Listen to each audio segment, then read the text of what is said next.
முதல் தொடர்ச்சியின் ஒரு பாகமாக பார்ப்போம். இதனை உக்ரைன் நாடு கூடிய விரைவில் அமெரிக்காவின் சதி வலையிலும் மற்றும் ஐரோப்பிய ஒன்ற சதி வலையிலும் சிக்கி சின்னாமணமாக போகின்றது. காரணம், இப்போ இருக்கும் கோமாளி நடிகனான ஜெலன்ஸ்கி உக்ரைன் நாட்டை அழிக்கப் போகிறார். இதில் எந்தவித சந்தேகமும் இல்லை. அவர் சேஃபான ஒரு நாட்டிற்கு சென்று பாதுகாப்பு இருக்கப் போகிறார். உக்ரைன் மக்கள் அங்கே நரக வேதனையில் உழப்போகிறார்கள். எவ்வாறு எல்டிடி என்ற அமைப்பினர் தமிழ் மக்களை கொன்று குவிப்பதற்கு மூல காரணமாக இருந்தனரோ அதுபோல்தான் இன்றைய ஜெலன்ஸ்கி உக்ரைன் மக்களை படுகொலியில் தள்ளப்போகிறார். இது கூடிய விரைவில் நடக்கத்தான் போகிறது. அடுத்த வருடம் 3 அல்லது 4 மாதத்திற்குள் உக்ரைன் மிகப்பெரிய அழிவினை சந்திக்கும். குறைந்தது 20 லட்சம் மக்களாவது இறப்பார்கள். இதில் எந்தவித மாற்ற கருத்தும் இல்லை. அதுபோல் ஐரோப்பிய ஒன்றியம் அமெரிக்காவின் பேச்சை கேட்டுக்கொண்டு தேவையற்ற செயல்களில் ஈடுபட்டு கொண்டிருக்கின்றனர். அவர்களும் மக்களை இழந்த பின்னுதான் அவர்கள் திருந்துவார்கள். காரணம், அவர்கள் அனைவருமே அமெரிக்காவுடைய கொத்தடிமைகளாக உள்ளனர். அங்கிருக்கும் தலைவர்கள் மூளையை கழட்டி வைத்துவிட்டு வாழ்ந்து கொண்டிருக்கின்றனர். இவர்களை எப்படித்தான் மக்கள் தேர்ந்தெடுக்கிறார்களோ என்று தெரியவில்லை. சுய சிந்தனையும் மற்ற ஐரோப்பிய மக்களாக இருக்கிறார்கள். அங்கிருக்கும் தலைவர்கள் செய்யும் தவறினை எவனுமே தட்டி கேட்பது கிடையாது.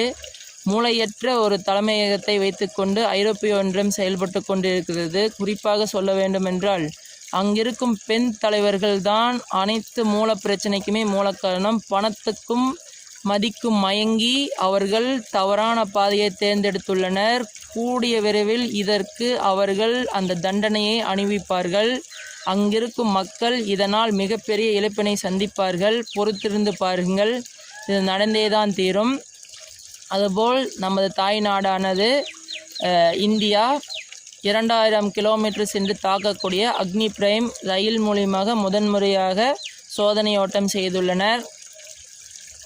அதுபோல் லடாக்கில் ஒரு சில அமைப்பினர் இந்தியாவுக்கு எதிராக போராட்டம் பண்ணுவோம் என்று கூறிக்கொண்டு என்ஜிஓவிடம் காசை வாங்கி போராட்டம் செய்கிறார்கள். குறிப்பாக ஒரு 66 வயது ஒரு கிழவனானவன் நாட்டிற்கு எதிராக செயல்பட வேண்டும் என்று ஒற்றை எண்ணத்துடன் இங்கே செயல்பட்டு நாட்டினை பிரிவினையை உருவாக்கி கொண்டிருக்கும் அந்த போன்ற குற்றவாளிகளை கைது செய்ய வேண்டும் நிச்சயமாக காவல்துறை. ஏனென்றால் நமது நாட்டுக்கு எதிரானவர்கள் நிச்சயம் அவர்களால் வருங்காலத்திலும் பிரச்சனை உருவாகலாம்.